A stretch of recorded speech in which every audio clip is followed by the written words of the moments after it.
Lesson 9, Creating the Constitution. There it is. The Constitution of the United States. This was not our first Constitution. As you know, the Articles of Confederation was the first governing document of our country. It was crafted during the American Revolution by the Second Continental Congress. It went into effect in 1783. The Articles of Confederation created a League of Independent States with a very weak national government. However, the Articles were inadequate as a governing document for the new nation to face the challenges it had after the American Revolution. So in Philadelphia in 1787, 12 of the 13 states sent delegates to amend the Articles of Confederation. Once in Philadelphia, they decided to scrap the Articles and start all over again. And in just 3.5 months, our Constitution was created. It is 240 years old and has been amended only 27 times. It is the world's longest lasting Constitution. So how was it crafted? Late May to September of 1787, the city of Philadelphia. Rhode Island was the only state not to send delegates to Philadelphia. These 55 men who attended the convention are known as our founding fathers. You could say that our Constitution was a bundle of compromises. In this lesson, we will take a look at the plans that were introduced in Philadelphia and the compromises that resulted from the competing plans. The Great Compromise. This was proposed by Roger Sherman from Connecticut. It's also known, therefore, as the Connecticut Compromise. How did this Great Compromise come about, and what was it? The plans on the table at the Constitutional Convention were the Virginia Plan and the New Jersey Plan. The Virginia Plan created a new government that had a bicameral Congress, but representation in this Congress would be based upon population, both the upper house and the lower house, proportioned by population, meaning the more people living in your state, the more representatives your state would send to both the upper house and the lower house. This was the large state plan. States with large populations favored this type of apportionment. However, the smaller states vehemently disagreed with this plan. Their counter-proposal was the New Jersey Plan, or the small state plan. They wanted to keep the Continental Congress in place that had one vote per state, regardless of the number of people living in your state. Their argument was that each state was equal to the other state. Therefore, each state should have one vote, regardless of population. Notice the New Jersey Plan also wanted to have a unicameral Congress. The dividing line was over how to apportion the Congress. In other words, how many representatives, congressmen, would each state send based upon population? So the Great Compromise was that Congress would be bicameral, meaning having two houses or two chambers. The House of Representatives would be apportioned by population. This would be the lower house. We call the House of Representatives the People's House. It represents people living in congressional districts. Whereas the Senate would have equal representation, two per state. So both of these ideas from the Virginia Plan and the New Jersey Plan were incorporated into the Great Compromise. You could say the House of Representatives incorporated the Virginia Plan of proportional representation, whereas the Senate incorporated the New Jersey Plan notion of having equal representation. Compromise number 2, the 3/5 compromise. This compromise was over the issue of slavery and how the states were going to count the slaves.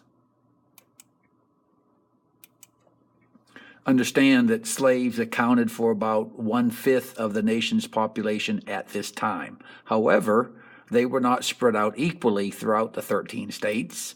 Most slaves, of course, lived in the southern states, making up 40% of the population, as they were the plantation labor force. Several southern states threatened to refuse to join the Union if slavery were outlawed. So the issue became, how do you count the slaves for the purposes of population for apportionment in the House of Representatives? James Wilson from South Carolina proposed the 3/5 compromise.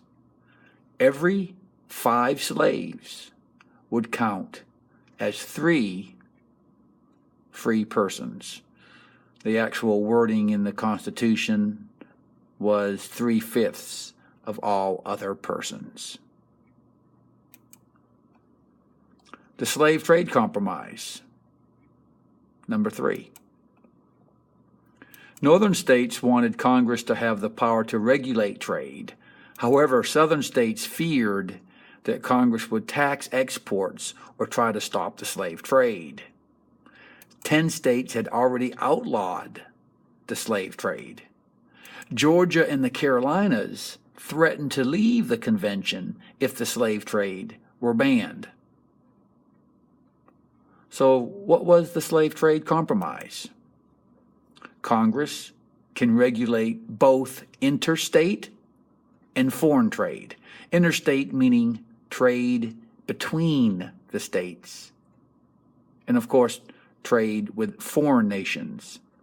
But Congress cannot tax exports nor ban the slave trade for 20 years, not before 1808.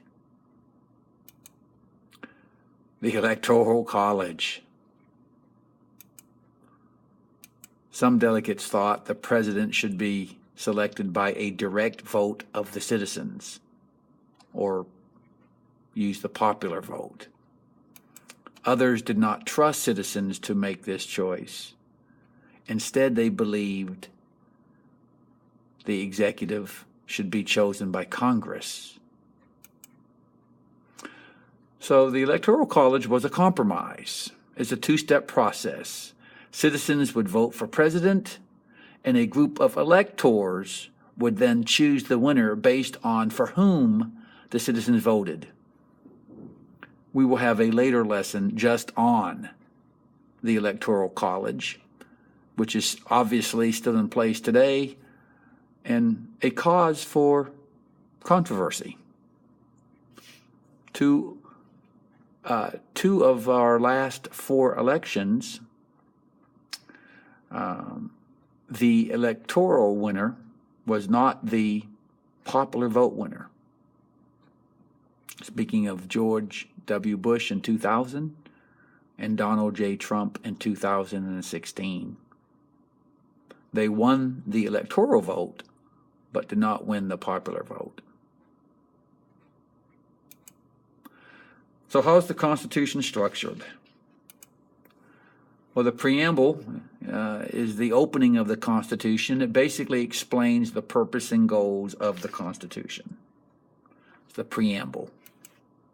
We, the people of the United States, in order to form a more perfect union, establish justice, ensure domestic tranquility, provide for the common defense, promote the general welfare, and secure the blessings of liberty to ourselves and our posterity, do ordain and establish this Constitution for the United States of America.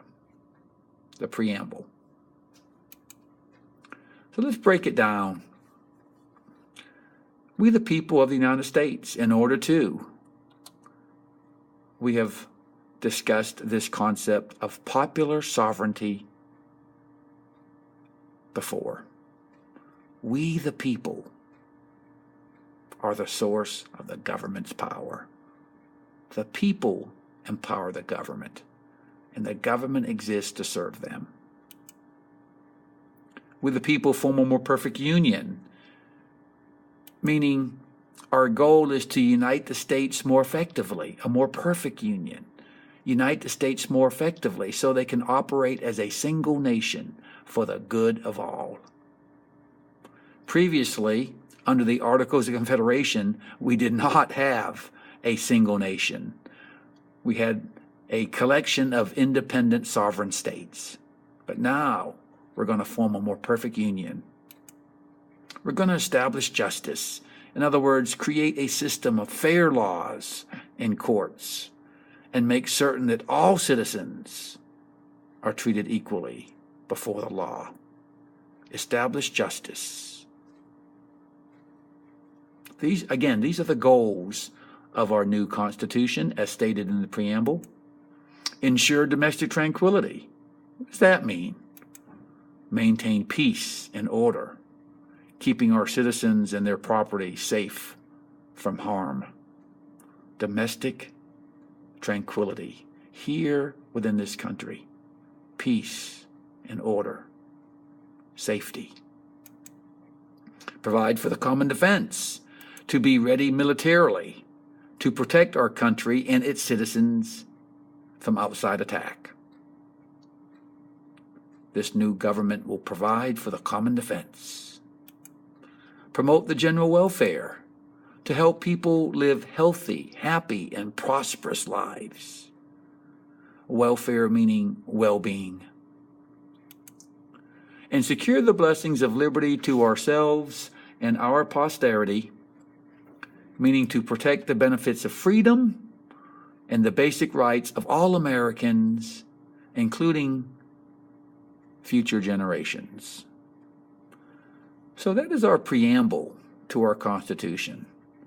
We, the people, in order to form a more perfect union, establish justice, ensure domestic tranquility, provide for the common defense, promote the general welfare, secure the blessings of liberty to ourselves and our posterity, do ordain and establish this Constitution for the United States of America. Meaning we're going to pass into law this written plan of government for the United States. The Supreme Court in 1905 ruled in Jacobson versus Massachusetts that the preamble is not a source of federal power or individual rights. It just introduces the framework of the Constitution and sets the goals for this new government, for this new Constitution. Now, let's delve into an overview of what's actually contained in the articles of our Constitution. That will be the subject of Part 2, Lesson 10.